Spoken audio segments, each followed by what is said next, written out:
raccroché à l'accord national, alors que ça n'a rien à voir avec l'accord national qui a été voté.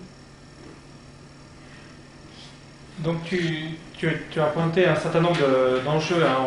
Tout de suite, on voit bien le lien entre la formation, soit des salariés, soit des demandeurs d'emploi, l'enjeu autour de l'orientation, la question effectivement du lien, tu parlais des régions, mais aussi de l'ensemble des acteurs, la gouvernance, on va dire, du système.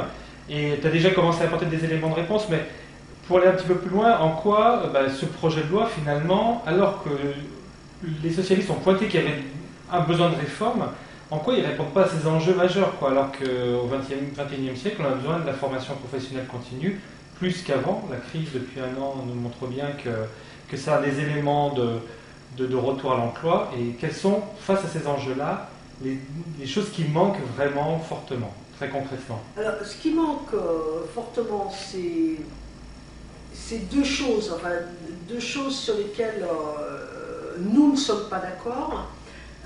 C'est d'une part la question de la gouvernance et du plan régional de développement des formations, je vais y revenir. Et puis, ce qui manque aussi dans la loi, c'est comment on sort du système où plus on est qualifié, plus on sort du système de formation initiale avec des diplômes, plus on bénéficie de la formation continue.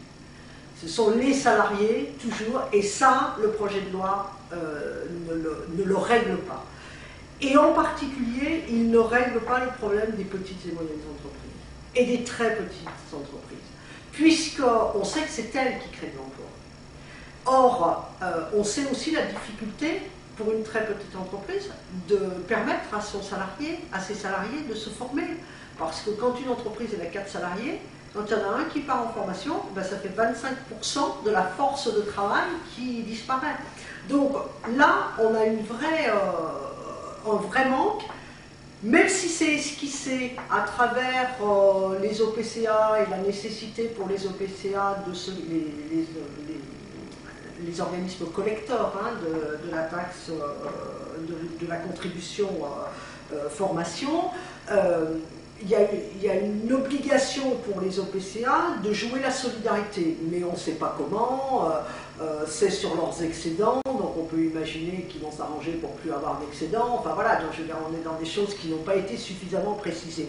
Mais on sait bien que ce sont les PME et les TPE qui créent de l'emploi, donc il faut arriver à les aider. Donc ça, là, ce sont des réformettes, quoi. Je veux dire, les propositions et les décisions qui ont été prises sont à milieu des enjeux pour les prochaines années. Donc ça, c'est le premier point contestable pour nous. Le deuxième point, c'est le problème de la gouvernance. C'est ce que tu as dit, c'est-à-dire que la formation professionnelle, depuis les années 90, elle a été décentralisée. Aujourd'hui, sur 90% de la formation professionnelle, c'est les régions qui sont en responsabilité. Or, pour de mauvaises raisons, des raisons strictement politiciennes, le gouvernement a décidé de recentraliser. De manière un peu perfide, il ne dit pas les régions n'ont plus la compétence, mais dans les organes de décision, dans les dispositifs, dans les outils au service de la formation professionnelle, la loi a réintroduit la tutelle de l'État. Et en particulier sur l'élaboration du plan régional de développement des formations, où c'est l'outil qui permettait de faire de la prospective et qui était sous la responsabilité des régions, avec un vote du conseil régional. Aujourd'hui, la loi a réintroduit le préfet, donc le représentant de l'État en région, mais aussi les recteurs, donc les autorités académiques. Alors, paradoxalement, on ne parle pas de formation initiale, donc on est vraiment en pleine contradiction. Et ça, c'est un mauvais coup, parce que tous les acteurs, quand je dis tous les acteurs, tous les partenaires sociaux, même le MEDEF, disent, franchement, entre ce qui se passait avant 1993, les premières lois de décentralisation de la formation professionnelle, et aujourd'hui, il n'y a pas photo, quoi.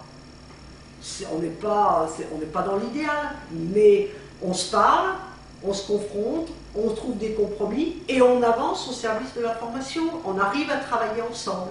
Et la recentralisation est un mauvais coup non seulement portée aux régions sous prétexte qu'elles sont de gauche aujourd'hui,